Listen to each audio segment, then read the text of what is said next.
Welcome to Power of the Tribe podcast. I'm your host, Shaun Connors. I'm here with my co-host, Dan Robin. How you doing, Dan? I'm doing all right. I was going to go in my whole spiel. I forgot what my spiel was. I was going to say lose weight, look great, become taller, have straighter, whiter teeth, make new friends, have women admire you, all by listening to this podcast. That's all you have to do. And men. And men. Men admire you? Yeah, that's right. Everyone will admire Women you. desire you, men admire you. If you want that, or whatever you want, we'll work it out. The podcast can sort it out for you. Definitely. How you doing? I'm all right. I'm a little irate. A little irate? A little irate. Okay. Yeah. A little angry? Yeah. What's up? My thing is masks lately. Okay. And when I say masks, I know what's happened. Everyone cringes listening because they think I'm going to do some launch into this pro or anti-mask debate. I think which there's I'm not pretty going much two camps, right?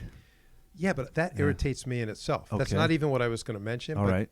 If I feel like nowadays, whatever you talk about, it splits immediately into two camps that hate each other. Right. Like masks, that should be a very straightforward thing, right? It should be like, here's the purpose of masks, and here's how it can help, and here's when it doesn't help. Okay. There shouldn't be two camps about Right. masks, right? Right. Or at least there should be differing views on it. But it's just sort of like, I feel like people don't even necessarily know what masks are for, or Well, like I've seen people in the middle of a field by themselves wearing a mask, and it's like, I don't think you understand that that's not. Dan, but why are you spying at people standing in the middle of a field? I just And why are they in the middle I just of a ran field? past. They were doing some kind of gardening, Oh, right. and right. I'm like, I ran past, and I'm like, you understand that the mask is so you don't breathe on somebody. You're in the middle of a field. Right. It's probably like if you're in close quarters, relatively close quarters with somebody. That's when it's important. Yeah, it's not like a magical thing. And then Yeah. I had it. We were just talking about it. I had an incident at my gym. Okay. where What happened, Dan? Well, gyms are suffering right now, as you know. Mm-hmm. And the person at this gym, Is this like a fitness gym? yes, this is weightlifting? just like weights and treadmills and this Yep. kind of stuff. But they're suffering as well. Like I actually talked to the owner, and they said they're down 50%. Wow. And they're getting 10 people calling to cancel their membership a day these days. Like, so she's saying they'll probably go under. But anyway, I saw it when I'm there. It's for the time being, it's kind of convenient. I go and there's nobody there, literally.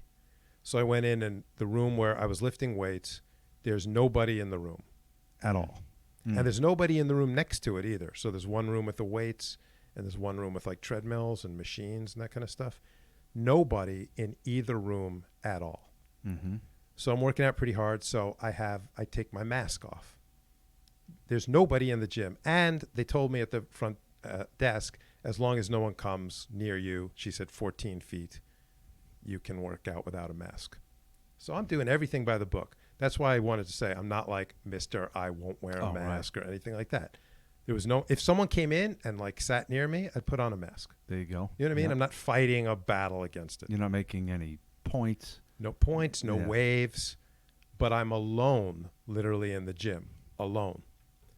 So this particular gym has a pool downstairs. So someone was walking past on their way to or from the pool and kind of stopped and eyeballed me. And I just sort of barely noticed it. Mm-hmm. A few minutes later, the gym owner comes in and is like, you've been reported for not wearing your mask. So a guy, and so it was two people walked past, actually. Your papers are not in order. Yeah. Two people walked past, so I'm not 100% sure who it was, but either one was a grown man. A grown man coming from the pool. Yeah. Let me ask you this, Dan. Yeah. Was this grown man wearing a mask in the pool? Yeah, that's a good question. Yeah. That's a great question. Yeah. Is it so much safer to be in the pool? Oh, then that's magic. Yeah, COVID doesn't exist But there. I don't know exactly who did it, but of the candidates, of the suspects, they're both grown men. So first of all, is there such a thing? I don't know. Maybe Technically, grown men. Yeah.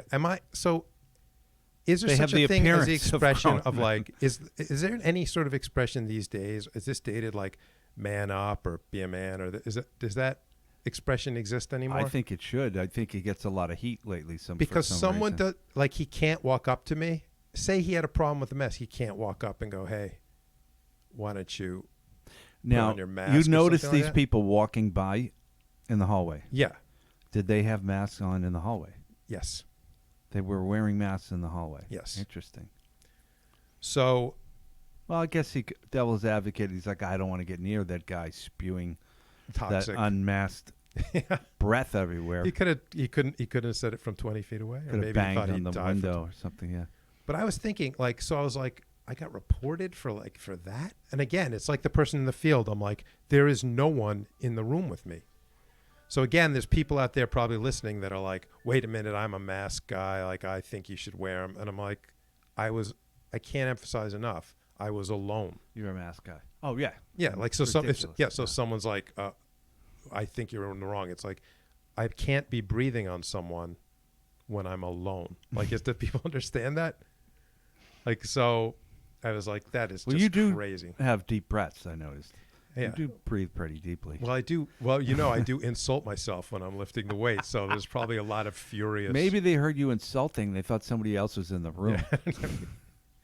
But I was thinking too, like, I'm able to come home from that gym and be like to my wife, like, you're not going to believe this. I got ratted out by someone at the gym. What I'm curious is, could the guy who what does he say when he gets home to his wife? Yes. Some jerk was in there without a mask. Can Hey, you honey, believe these yeah. jerks? Honey, you're going to be so proud of me. I ran to the front.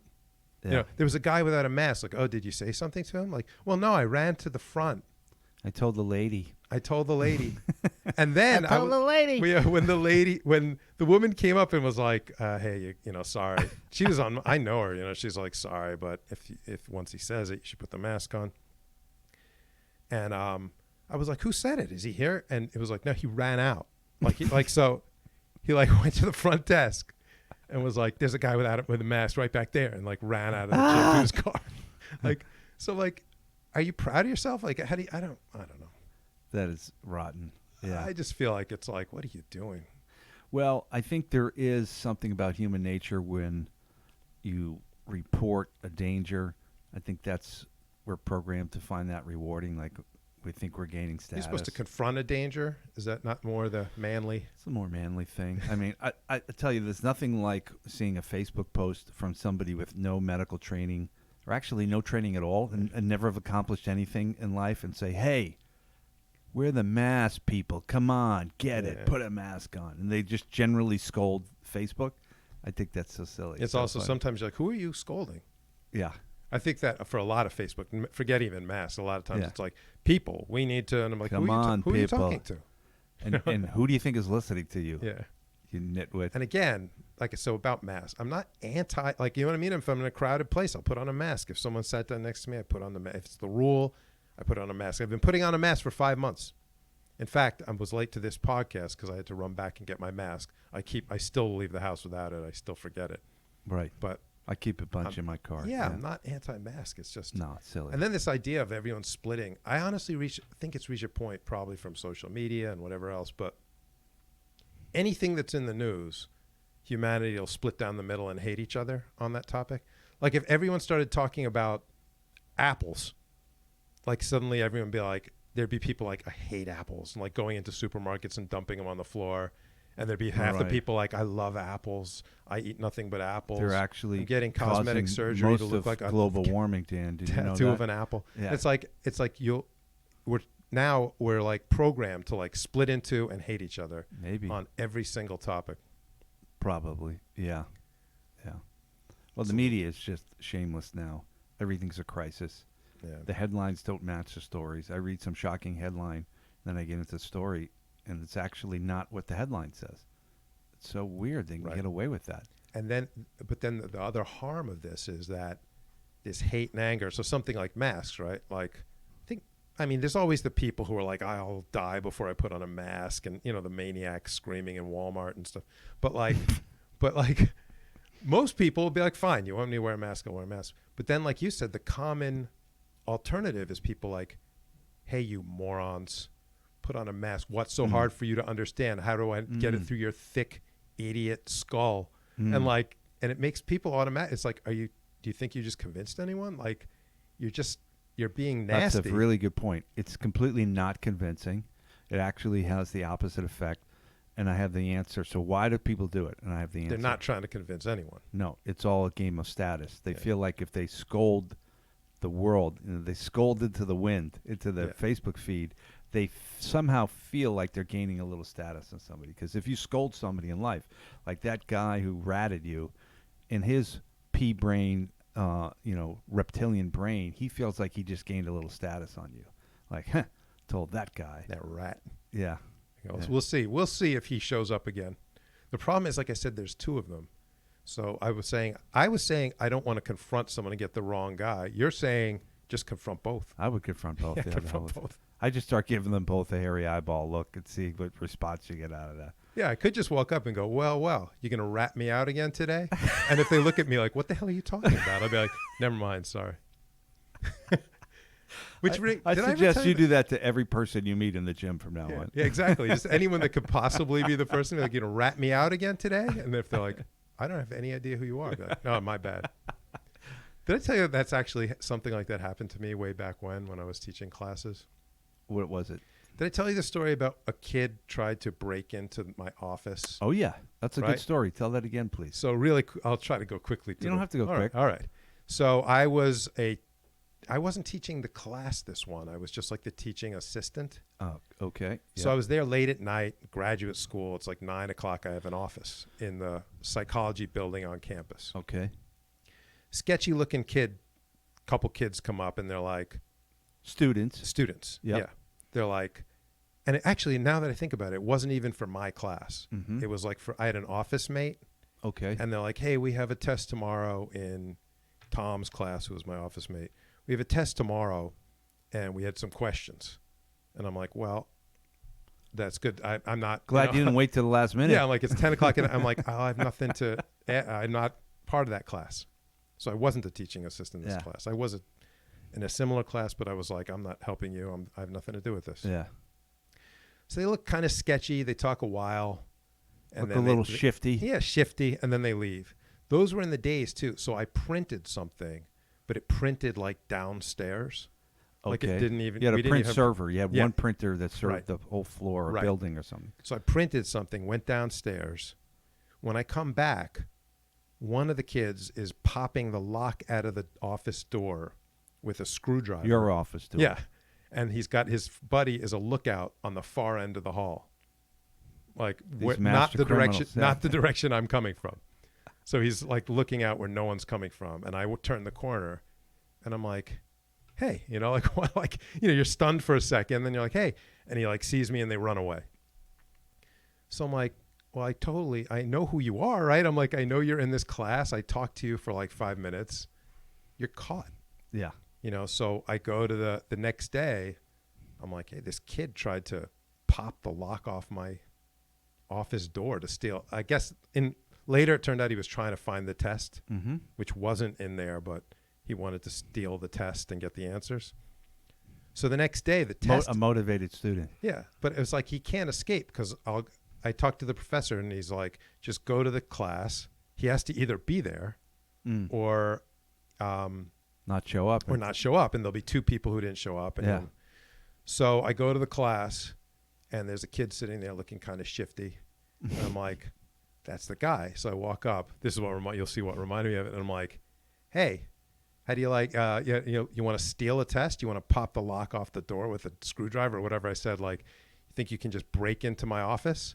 And he's looking at me like, what are you talking about? And I'm like, and as he looks at me, I'm like, yeah, you're not the guy. Like I just completely like confronted this kid like nervous before a test. And I'm like, oh, you want to steal? You think you can just break in and just steal? And then he's like, I don't know what you mean. And I'm like, okay, yeah, sorry, my bad. So I have done that, something very similar. Then you found the right kid. I did. Then I look up, and then it was really obvious. He was like shaking, and it was like his hat down over his eyes. Like if I just looked at the whole class, I would have spotted him immediately. He's like had his hat down, and he's shivering. I think I told you that I went to the professor, and I'm like, yeah, that's the kid there for sure. And I thought like, my job's done, and the professor's like, Okay, I know that kid. He's a hassle, you know. So he goes, come with me. And he walks up and walks up to the kid and goes, hey, whatever the guy's name is. You know, he's like, Pete, you and Dan here need to go have a talk in the hallway. I'm like, what? Like, what? Like, what? You kind of putting me on the spot here. Like, I have to have a talk with them in the hallway? Like, I was like, so I'm going funny. to end up in a fight. The guy just completely finessed you. He's like, he didn't want to have anything to do with it. Yeah, the professor didn't want to. If I knew how much the professors didn't want to deal with this stuff, I would have cheated way more. So, like, we went out in the hallway, and I was like, oh boy, this is gonna be, you know, the guy's, because he's like, what? I didn't do anything, you know, and I'm like, and I'm like, look, I saw you with the screwdriver, I saw you, you know, whatever else, and then he was acting angry, and then he just broke down, he just started crying. He's like, I've had a lot of trouble at home, and my parents are, and then I was a little like, my third grandmother died. He's just crying, and I'm like, to cut back, I'm like, yeah, you might want to man up a little bit. I suddenly felt like a little. I'm like, look, I know you got caught cheating, but you're like crying. Do you know what I mean? It's like I could see feeling bad, like, oh no, I caught cheating, but like, like you're actually gonna cry in front of me. Did it work? Suddenly, a little bit. I'm a little like, well, there, youngster. No, you know what I mean? I was just sort of like felt awkward. I'm like, because when he was like getting angry, it makes you sort of angry back. You know, it makes you like, you're hey, matching it. Yeah, hey, I caught you. Don't yell at me. I caught you. And then he's crying, and I'm like, all right. You know what I mean? I wonder if you started crying harder. If you just mirrored him. Yeah. And then the thing is, I don't think he would have cried if he knew how much the professor didn't want to deal with it. You know? So what happened? Nothing happened, right? I think pretty much nothing. I think the professor was like, he's going to have to take it next week, or, you know, like something that was like, so, you know, like, so he's going to maybe get an F on this test or something. Like, I thought I was terrorized all college. Like, if you get caught cheating, you'll be expelled from the school.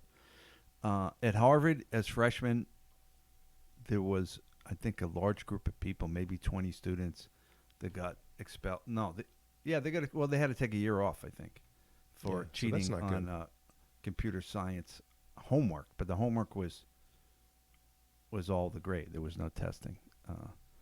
Yeah. Didn't you say, were you in that class? In that class. I found it so difficult, Dan. It was CS 11, Introduction to Programming. And what percentage of the class cheated? That was it was a big class, but yeah, I think my memory says at least 20 people. So you dodged it though by being honest.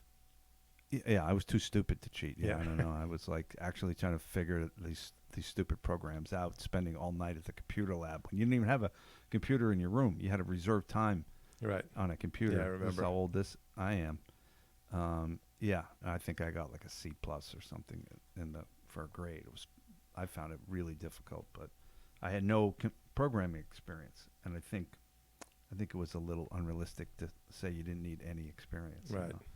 Yeah. Yeah, that's brutal. I was at a job once where they were like, well, you know statistics, right? And I was like, yeah. And they were like, well, you could probably program, like C+ was the language. I was like, well, isn't that different? You know, like, yeah, but you're like smart. You're like one of the smart guys. You can program. And I'd sit there looking at it going, oh my God. I know, right? You know, like, I don't know. What am I doing here? Like trying to write code. Yeah, for me, it was like somebody handing you a book in another language and saying, just read it. And I'm like, I don't know what you're talking about. Yeah, right. I have no frame of reference. I have no idea what any of this is. Yeah. Yeah. It's a horrible feeling.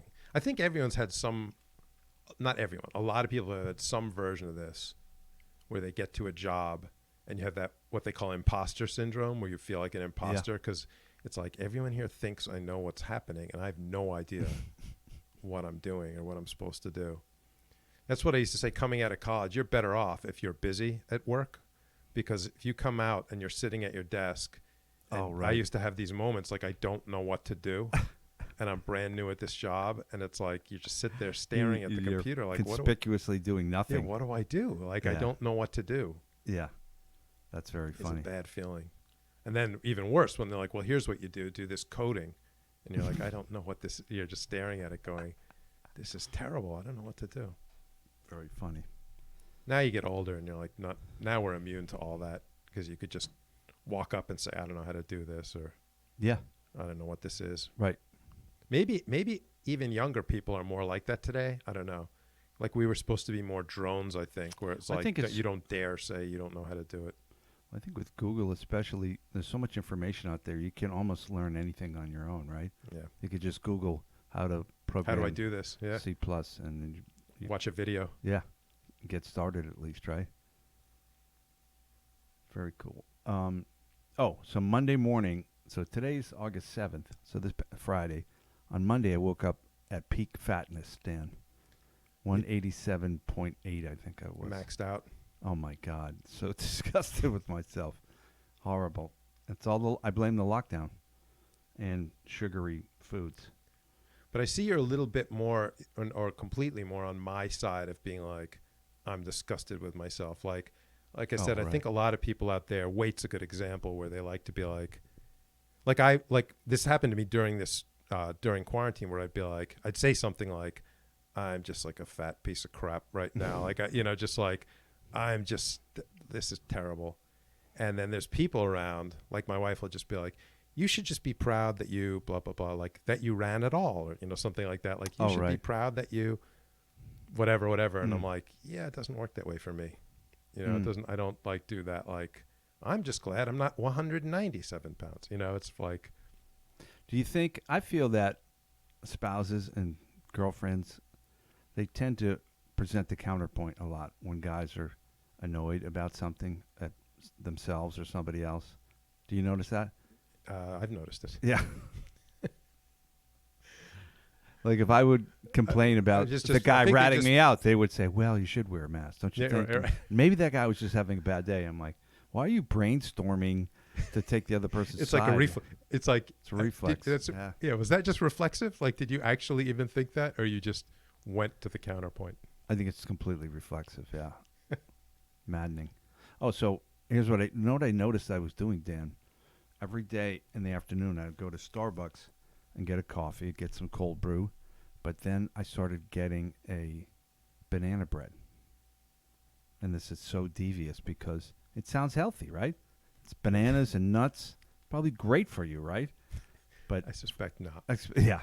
First of all, I know like Sarah... and they call it a bread, but let's be honest. Yeah. It's a piece of cake, right? I was going to say Sara Lee frozen banana cake. I think we all agree it was not the healthiest. I've never had that. It's just frozen banana bread and then like has that thick yellow layer of frosting on it that's banana flavored. It's delicious.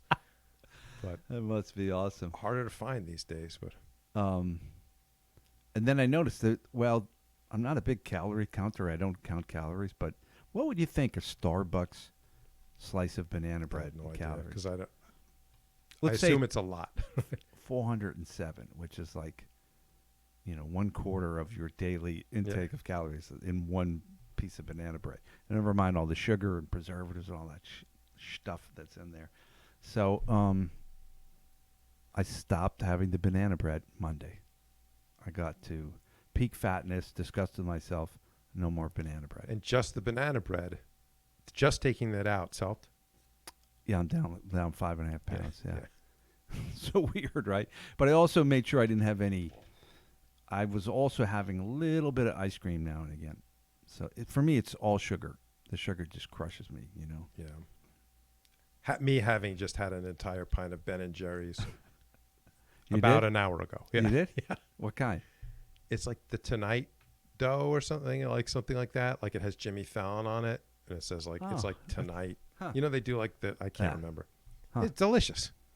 It has cookie dough in it? Yeah, it has all this kind of crap in it. Chocolate chips. I'm never a cookie dough guy. I don't know why. It just People has all love kinds of stuff in it. Dimitri, do you like cookie dough in your ice cream? You do? Huh. I must be an outlier. Everyone likes cookie dough, John. That's bizarre. Oh, by the way, this is the 90th episode. Did 90th? You know that, Dimitri? Yeah, 90. So our original goal was to do 100 episodes. Yeah. So we're approaching it. Has anyone out there listened to all 90 episodes? Have you? I have, of course. I have. I phase out sometimes when you're talking when I'm here, but otherwise. Well, that's like I haven't. I probably listened to about 20. Dimitri, have you listened to all 90 episodes? Dimitri, do we? I have to. Yeah, he has to. He's probably listens to them twice. He has to. Don't you tell when you walk in here, he's like sick of I looking at know, you already? That's why, and he's made huge strides in his life. You can't, if you listen to this 90 times, right, twice. right. Yeah, that's just the guarantee for success, right? Yes. Yeah. Do you have other podcasts in this building that have 90 episodes? Where are we? Yes, we have another one approaching 200 actually. Whoa. Oh my God, we got our work cut out for us. Yeah, that's Holy good. cow! I don't think. Yeah. Just crank 2 a days. We'll catch him in no time. And they're still going? Hmm What is it about? It's like the pop culture podcast about all the Marvel movies and everything like that. Oh, very cool. Are we second place? For length? Or For popularity? number of episodes. How about looks? Let's just stick with number of episodes. You're definitely in the top 3 or 4, I think. That's pretty good. Yeah. I'll take it. I'll take that. Yeah, we're just getting started. Yeah. We're Just hitting our second stride. season. We haven't Yeah. even hit our stride The, yet. the question is, John, are you going to come back for the 101st episode? Yeah, definitely will, without a doubt. Yeah, that might be it though. You're positive about that one. I'm positive about that one. It's yeah. like doing that extra rep or something, Yeah. like when you work out. I call that the Mad Dog rep. Right. Yeah. So it's like we said 100 episode, we're going to do We'll do 101. Yeah. Put that in your pipe and smoke it. Yeah. Right. Yeah. So Dan, I finished the book, The Mindful Athlete, by George Mumford. Great book by the author. Grew up in Dorchester, so that's pretty cool. And you know what? I looked him up on LinkedIn, and I sent him a request to connect and link up on LinkedIn. Did he do it? I think he's doing a lot of meditating, so he's a little busy, so he hasn't accepted my request. But Well, how long has it been? You know, sometimes about a people month. say- Yeah. But he could Mumford. be in a deep trance, Yeah. not answering LinkedIn. So. He advocates month-long trances, I think. I think it's a good, healthy. And I wrote him a nice little note. I said, loving the book, getting so much good stuff out of it. So, But if he doesn't reply for another month, you're going to be like, your book sucks. yeah, I might send him a nasty. Yeah. Put a mask on. I Yeah. might tell him or something like this. But I have the last 5 notes from The Mindful Athlete. You ready? I'm interested in your thoughts, Dan. They're Got it. mostly quotes, so we could go anywhere with this. Okay. So the first quote is by George Mumford himself. He says, "As I continued on in my practice of mindfulness, I eventually realized that I was making things way too complicated, expending too much energy and wrong effort." In general, like what's he applying it to? He's For applying to athletic- his practice of mindfulness. So the actual practice, Yeah. he was sort of interesting because the Yeah. whole idea of mindfulness is trying to do less of that in life. Mm. And he's saying he was doing too much of it even in practicing mindfulness. Yeah. Yeah. Hmm.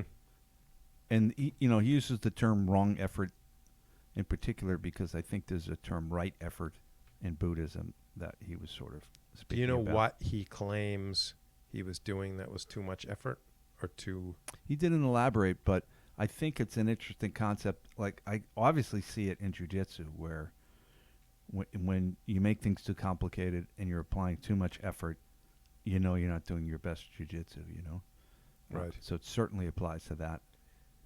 At a very simple level in jiu-jitsu, I think everyone knows this, like if you're guillotining someone or choking someone and you're just like, yeah, like trying to like rip their head off. Mm. You're like, obviously I don't have this in right, Mm. or I would not. You know what I mean? It Mm. should not. When it's all done properly, it's all feels so easy. Right. Or if That's you're it. trying to escape, it's probably even more appropriate. Yeah. Because if you're almost finishing somebody, you can rationalize you can rationalize expending a lot of energy because you're almost end it, there. Yeah. But if you're trying to escape and you're on the bottom and you spend so much energy to escape that you exhaust yourself, then you're probably not doing it the right way, you Yeah. know?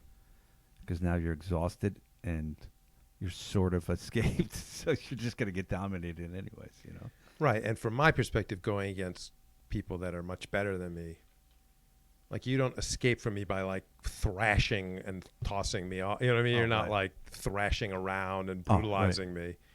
People that are much better, you can tell they just kind of wriggle out. And you're like, you kind of can't stop them. And Yeah. it's technique. It's not energy expenditure that gets you out. I think so. And then this comes up in a lot of things in life, Dan. Don't you realize that at some level, you're only going to get a certain result no matter how much effort you put in? You know what I mean? Yeah.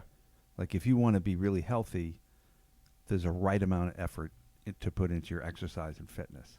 Then there's an effort that's too much effort almost. Yeah, it's not worth it.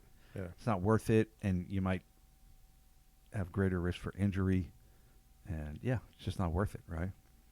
Yeah, and I would say that also is tailored for each person, right? Like, what's Yeah. your goal? Unique. Yeah, Right. definitely. Like Craig Lewin swimming the English Channel. Oh, yeah. He has to put in on a ridiculous effort to get prepared. Shout out to Craig. Dimitri, the guy, we had him in here on an interview. He swam the English Channel, the guy that swam from the island of Catalina. So he swam the island of Catalina to the coast of California. He swam around the island of Manhattan. I think that was the longest. That's one. like 25 miles. And then he just swam the English Channel. So I read an article that said he's one of 250 people to do all three of those, I guess. Yeah, that's not a lot of people. That's not, yeah. I think More that's people than that have run like 100 miles. And More Oh, people yeah. that have to climb Mount Everest, I think, too. yeah, For sure, right? Yeah. but yeah, by probably each year. Yeah. Crazy. Good for him, man. He's a beast. I don't know how he does it. Pretty cool. He might be facing something now, though. Maybe we'll have him in. I'd be curious. Like, is he like, well, now what? Like, because I feel like that was his thing. Like, he was like, I want to be one of these people to have done all three of these. I wonder if there's a No. fourth colossal swim that'll like really separate him from the pack. Yeah, like who's done I all wonder what four it of is. these? Yeah, Yeah. I wonder what it is. Yeah. Cuba. Cuba. Yeah. What's her name? Diana Naya Yeah. did that swim. That's 70 miles, though, right? Oh yeah, that's a little rough. How the hell did she do I that? don't know. I couldn't swim 70 yards. She swam 70 miles. The thing I took from the special I saw, I think it was an HBO special, Diana Nyad, who swam Uh-huh. from Cuba, is like, she was insane in her level of not giving up. Oh, right. Because like she'd try it and then swim like 50 miles and then get like such a bad jellyfish sting that they had to pull her out. Bring her to the hospital. Like Yeah. her whole head swelled up. And, Yeah, and then yeah. she'd have some terrible injury, and then she'd just get back in the water, like again and again and again. And I was like, that was the incredible. I mean, there's the physical aspect, which is unbelievable, but then it's like her doggedness of just never, because everyone says never give up, but it's become for me like one of those slogans that I roll my eyes at, because people say never, ever, never give up from was the Valvano speech or something, and like. And people repeat it, but it's like it just become words Yeah. that don't carry much meaning. Yeah. But then when someone like that just proves it's like, wow, she just never, like watching the special, I was like, well, I would have given up. You know, you can watch, be Yeah. like, once I can't even remember exactly. I remember the jellyfish incident, but there were other things. Yeah. And then, I think she had I was- she had to maybe build a special mask to survive the jellyfish, right? yeah, something like that. Yeah. Yeah. Crazy. God bless her. How long did it take, do you think? I don't know. 70. I mean, But she wasn't even that young, wasn't she? Like old when she yeah, I think completed? she was like in her 50s, right? Yeah. Amazing, man. That's crazy. That's one of the top feats of all time, I gotta think. I don't right? even want to let's not give Craig the idea. His wife will kill us. Yeah, Craig, some old lady could do it. Why Yeah, can't you come do on. it? Yeah. Fascinating. Oh, speaking of right effort, you know what I was thinking about, Dan? I think it was January of 2018. I sort of embarked on a plan to increase the membership of the academy, add new students. So I was advertising a lot, Google and Facebook, and then I was doing a lot of social media posts. And what I would do is I would post something up, you know, like, oh, here's Dan Robin with this purple belt. And people would like the photo or comment on it. And then I would connect with those people who were like friends of friends somehow. And I would say, some of them I would message. I said, I saw you like this post. If you're ever interested in trying jiu-jitsu, let me know. Come on down and this type of thing. So you were And hustling. You were. I was really hustling, Dan. Yeah. And I was spending a lot of time doing it. Like I believe it or not, my eyesight started going because of looking at my phone and the computer so much. And it worked. I got a lot of people. I was really beating the bushes. Like anybody that through social media showed any interest in our academy, I was getting them in, and they were coming in and they were trying a class and they were loving it, and they were signing up, and it was awesome. Except a lot of them ended up just flaking out. So what I did is I went around and I beat the bushes, and I got every flaky person within a 10-mile radius of the academy to come in and sign up and flake on me. Yeah. And it was like, it's the perfect example of wrong effort. It didn't help me. I really, in hindsight, I probably didn't make any money because of the extra advertising I was spending and all the time I was spending doing it. There's time and effort that goes into having a flaky person show up at your academy, right? And Yeah. sort of need some extra time and attention and then leave. Yeah. And then you're giving yourself a bad message that people are leaving and they're quitting on you. And it's sort of damaging to your psyche a little bit. You know, you're like, what the hell's wrong with this? Why are all these people leaving? And the reality was they're not a good fit. And I used wrong effort to drag them in here.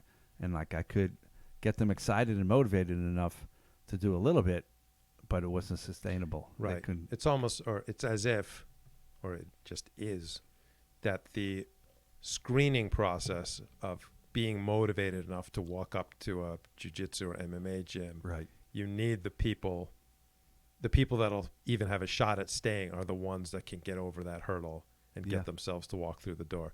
Because we talked probably over a year ago on this podcast about, for me, it's hard to even remember, but that's a big hurdle because I was, actually you were in your 30s too, to like just walk through the door to one of these Oh, right. gyms and be like, I don't even really know what this is. Yeah. You know what I mean? Like I did it for a boxing gym and I did it for jiu-jitsu and all these things where I was like, I don't really even know what we're talking about here. But so it's hard. You know what I mean? You're sort of Yeah. like, you have to have some motivation to be like, Well, my experience, I'll walk Dan, in here. if somebody walks in, they're usually an excellent candidate. They're going to be a long-term student. And then there's other people who reach out with a message or a phone call. They're usually pretty good too. But yeah, if I'm reaching out to them and corralling them to come in, it's just, that's wrong effort. It's just not going to pay off. It's not worth it at all. Yeah, so I learned that lesson, you know. It's not for everybody. And yeah, that's not right effort. So that's that. Okay, second quote, Dan. You ready? Yep. The central question of a warrior's training is not how we avoid uncertainty and fear, but how we relate to discomfort. Can you read it one more time? Yeah. Because by the time we got to the second half, I forgot the first half. That's where my brain is at these days. The central question never always gets Yeah. worse. No, I mean, the central question of a warrior's training is not how we avoid uncertainty and fear. So it's not about avoiding uncertainty and fear, but how we relate to discomfort. Well, first of all, is he a warrior? Well, I think we're using the word warrior in a metaphorical sense, like any kind of spiritual warrior, somebody who stands up to. Right. Warrior in the sense that a lot of us can include ourselves in that I think term. so. Yeah. All right. Yeah. That's the first thing. Because Yeah. warrior sometimes gets thrown around. It gets thrown around a lot, Dan. Yeah. And then some people object. They go, they've never been in armed combat with another nation. And I'm like, right. Sometimes then words. we like- really can't use that word very Yeah, much, I like guess. sometimes words mean different things. So. Yeah. Yeah. I think it's inspiring sometimes to use the word warrior for people who aren't technically warriors. I don't Yeah. know. Can be, right? Well, it's sort of an insult too. Of like, picture someone, lots of people that takes tremendous courage to get up and fight in a cage fight. Mhm. Not everyone that's served in the armed forces would want to do that, right? So it's sort of like, Oh, right. it takes some legit courage, and then to just be like, he's not a warrior. You're like, well, what are we doing Right. here? Like, why you have to go after him? And like I said, there's this simple fact of like, sometimes words are used differently, like obviously, right? So Right. it's like, yeah, we all know that he didn't go fight in a war, but we're using it differently, Yeah. Stop scolding. So me. That's a scold move. Yeah. Yeah. And then but about his point, he's saying it's about dealing with discomfort. The But way I don't know but why is it not the first part? He said think it's I not know why. about uncertainty and fear, but isn't it also dealing with uncertainty and fear? Why can't you Well- deal with all of it? Well, he's saying it's not how we avoid uncertainty and fear. Oh, Like okay. You can't Okay. try to avoid it. You could try to avoid it, but your real development comes when you face your discomfort. You know, Right. the avoiding makes you weaker. Yeah, and the facing makes you stronger.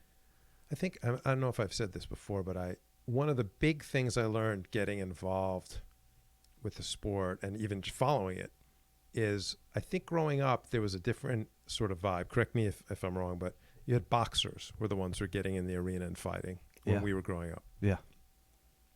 And there was almost a feeling, there wasn't a feeling of like, you didn't really have a culture of boxers being like, oh, I get really nervous before every fight. Or, you know, it was sort of like 70s boxers. Like, it was more like you heard a lot of like, I like getting hit. It's fun. I'm going to, you know what I mean? Like real arrogance, cockiness, and like. Or Mike Tyson, I'm going to eat your children. Yeah, I'm going to eat your children. Thing, yeah. I'm going to like. Yeah. And no one would ever, you know what I mean? Michael, like these guys that were scared of Tyson wouldn't say they were scared. You know, I think you're right, Dan. They'd all, and MMA sort of, I think, started it, and now it's drifted over to boxing. It was eye-opening to me, but because what happens is then you're like, oh, this is a different kind of animal. Like this boxer's like, he's not scared. He likes getting hit. I think some of them. He's like, I like when I taste blood. It's like he likes when he tastes blood. They become mysterious to you. Uh-huh.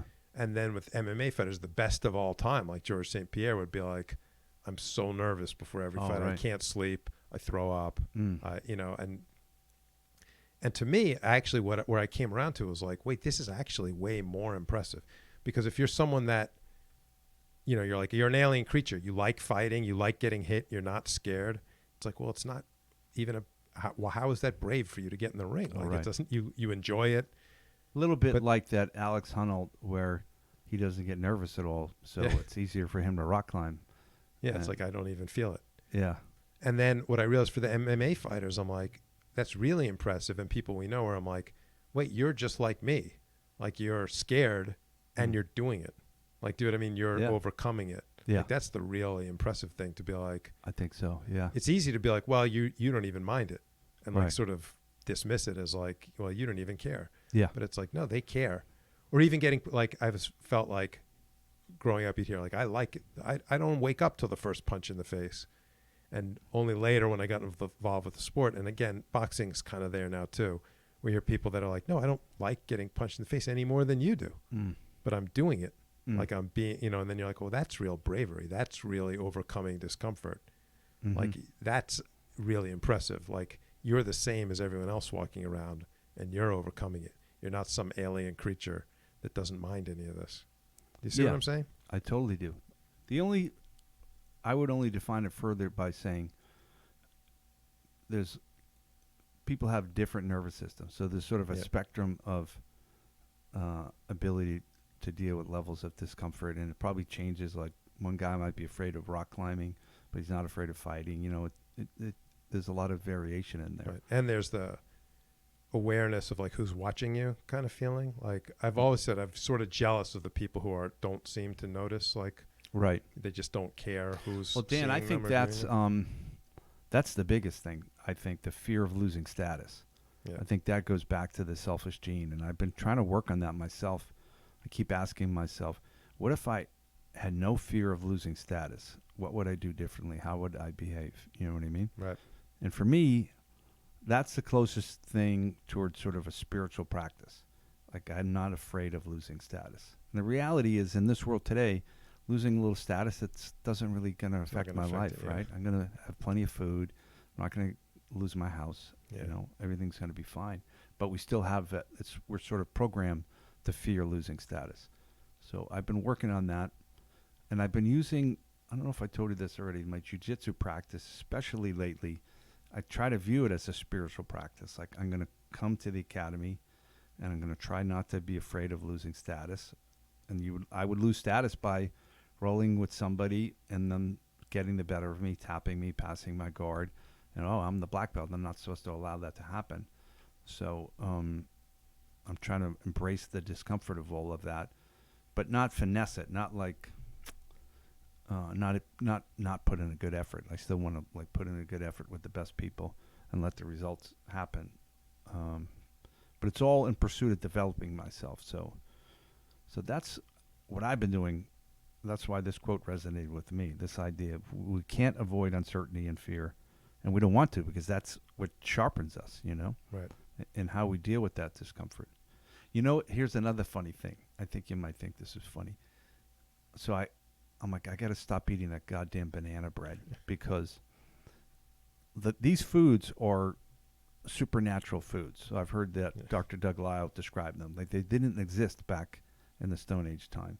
So our nervous systems just go crazy over them, and they have an addictive sense about them, So here's what I did, Dan. I said, I'm not going to eat the banana bread as part of a spiritual practice. Like I'm going to get control over my animal nature. And that made it easier to resist it.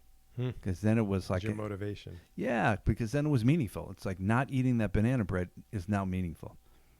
Right. It's not just about like losing weight or looking better, because you might be like, it doesn't really matter. Right. If I look 4 pounds lighter, it's not going to really matter in my life. Yeah. But getting control over your environment might be more getting valuable control of your animal nature. Yeah. That's, for me, that's sort of a spiritual practice. So I don't want to sound too woo-woo or I see what hokey, you mean. No, but I see what it you mean. worked for me. You know what I mean? And I felt better. I was like, yeah, I freaking did it. And that's good, and it was easier to do it when I framed it that way. And then I think I'm becoming a better jiu-jitsu student, and I'm training better because I frame it as a spiritual practice. And then it's important to put myself in uncomfortable places and positions. And that's the beauty of jiu-jitsu. You go in there, you get on the mat, and at points you feel like you're going to die, but you're perfectly safe. It's almost like a video game. You know what I mean? Like if you train with the right people, you're perfectly safe. Nothing bad is going to happen to you, but you still got to deal with some of the emotions and some of the feelings of losing status or feelings like you're out of control, that you're trapped or something, and you got to deal with that discomfort. Right, and it's good for people to know, especially the newer students, that it's normal to feel like that, really uncomfortable, to feel like you're going to die, or feel like. I had this other thought, Dan, about I kept thinking, I don't want to be afraid of losing status, right? If I could, how would my life be if I could remove all fear of losing status? And coincidentally, so yesterday when I left Starbucks, right, without the banana bread, so I went yesterday afternoon, I got a coffee, I go back into my car, and I'm wearing a T-shirt, I'm wearing like khaki shorts that are very comfortable. I've had them for a number of years. And as I sit down in my car, my shorts just completely rip out the back. Like from the waistband to the bottom of the leg, just completely ripped out. And this was this wasn't the last straw that made you say, now I'm not buying any more banana bread. No, I stopped buying banana bread Monday. And this you were happened. one day too late, it sounds like. No, I felt good because those pants were so old and thread worn that I'm like, I got my money's worth out of these things. Yeah. But then I went to my academy and I didn't even care. I just walked in with my pants ripped open like a because you're not moron. worried about losing status. Right. Exactly. I changed them once I got there, but I didn't walk around all day with ripped pants. But here's the flip side of that. So tell me what you think. If I'm not afraid of losing status, should I stop desiring to gain status? Isn't that the same thing? What do you think? It is probably the same thing. Yeah. Well, but there's practicality to it. Like, are there a million opportunities to gain status that you're giving up, or I don't know. I think the small opportunities for pseudo status is on Facebook primarily, or maybe Instagram too. So like if you compete in a tournament and you take a picture of yourself with your medal, something like this, then you're getting this like likes. People are like, oh, that's awesome. Yeah, it helps your academy though too. That helps my academy, but I feel like it makes me vulnerable to fear losing status now, because you're kind of getting this fake pseudo esteem or status. You know what I mean? And it's sort of like you can't take the bad, and you can't take the good and not take the bad. You know what? I'm gonna have to say, I think there might be a way to be like, I'm gonna keep trying to, in some ways, gain status, but not fear losing it. Why couldn't you do that? I don't know. That's a question I think you could, have. right? Yeah. Like picture you just a whole endeavor where you're like, I don't even know what, some kind of tournament or some kind of business venture or something where you're like, a part of this is if this succeeds, I'm going to gain status and I want to pursue that. At the same time, if it fails, I'm going to try to not feel the pain of losing status. I think you're right, but I think that's real status because you're doing stuff in the real world. So much of our life these days are on social media where it's that kind of fake status. You know what I mean? So but I hear what you're saying. It does promote the academy. Like I recently put a picture up where Tap Cancer Out, they named us one of the top fundraising academies. So he sent us this big poster. So I took a picture of it and put it online. But I don't feel like I wasn't congratulating myself. I was congratulating everyone who participated, all of our students who raised money and competed. So I didn't feel bad about putting that up there because I didn't feel, and it got like X amount of likes. Right. I was like, yeah, those likes have nothing to do with me. See, I'm afraid if it's like you can get lulled into something where you post something that's a little bit of a brag, and then how many likes did I get? And you see all the likes you get, and then you feel good about that. Once you feel good about the number of likes, now you're going to feel bad if you get fewer likes next time. Like it just sets you up to fear losing status. I don't have that because nobody likes your posts anyway. I don't do anything to brag about, so that's my safety. But like, mine is that there's just Facebook. Like I know what's gonna get. There's Facebook weird norms. I was just talking about it. Like certain things get likes. Like I know if it was a picture with me with my young daughter, like a dad with a young daughter goes through the roof. Husband and wife goes through the roof. And I don't know. It's sort of a normal thing. Like if I know if I picture a picture with me with a young daughter and me with my wife, I'll get a ton of likes. Oh, okay. But if it's like, I don't know, I achieved or accomplished this, I get like your shirt off and your shorts hanging low off your waist. I get a lot of hearts. That's different than likes, though. Oh, I get a lot of the hearts. All right, let's go to my third quote. How many quotes are there? 5. Oh, we got to move it. A warrior takes, we're using warrior again, takes everything as a challenge, while an ordinary man takes everything as a blessing or a curse. That's just agency, is what he's talking about, right? I like think a blessing or a curse means like these things are happening to me. Oh, right. Whereas the warriors, and again, I always feel a little funny because people are like, are you calling yourself a warrior? I'm like, I'm not saying I'm a warrior, right? But I don't know. Is this guy a warrior? I don't know. I'd have never seen a picture of him. I think he calls himself a spiritual warrior. Okay. Because he's he was addicted for a while, and he's helping other people have addictions and things like this. But I think it really means, like, if you go up and down the roller coaster of like, oh my God, I was cursed then, and oh, look at this great thing happened to me, you're kind of forfeiting your own equanimity, and that's probably not helpful. It's probably better just like, oh, something came in. I used to always ask myself, if in business where something happened that seemed to be bad news, like what's the opportunity here? And you can often find opportunity out of things that at first blush seem like bad news. You know what I mean? Yeah.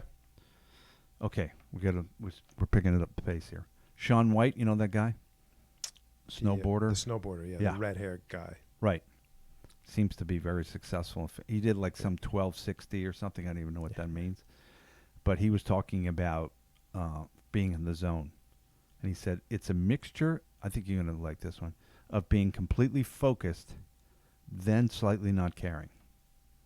Yeah. It's kind of cool, right? Right. I think that's all athletics. We must have touched on some version of that here, right? Because that's the funny thing about athletics, right? Totally relax and flow while being intensely focused, right? And it's hard. Like, and then hard. The slightly not caring means not overly concerned with the result. Like you're more concerned with being in the moment and in the process, right? Right. Very cool. Okay, last quote. Joseph Campbell. I know you're a big Joseph Campbell fan. He's an author. He's awesome. The conquest of the fear of death is the recovery of life's joy. The conquest of the fear of death. So what he's saying is, if you can get over the fear of your own death, you can really start to enjoy your life and really start to live a fulfilled life. What do you think? Yeah, definitely. But how do you get over I can't get over the fear of. You're not death. over it yet? I'm not over it. Yeah, I'm not quite there yet either. I don't know. I'm working at it. But though. I totally agree. It would be great. No fear of death would be nice. Isn't there Only another people I've known that get over the fear of death, though, they're like, 98 years old? yeah, or they're depressed or something, and they're like, I don't even care. So I don't think that's what I he's don't think getting that's at. Right? where he's going for. Yeah. Yeah. I don't think that's what you're aiming for. Where you're like, yeah, I could die. Who cares? No. It means to just happily get over it, like be in a good state and just not be scared of it. Isn't there another famous quote where the two most important days of your life are the day you're born and the day you realize that you're not going to live forever, that you're mortal? Something to that effect. Yeah. Do you remember that day, Dan? I think I was pretty young. I was pretty young. Yeah. I was like, oh, shit. Really? That's not good. Oh, really? That's not so good. And then you look at the adults in your life and you're like, they don't seem to get it. What's going on here? There's nothing you can do about it. Nothing you can do about it. That's the best I've come to on the subject of terms with your own death. Like, well, what am I supposed to do about it?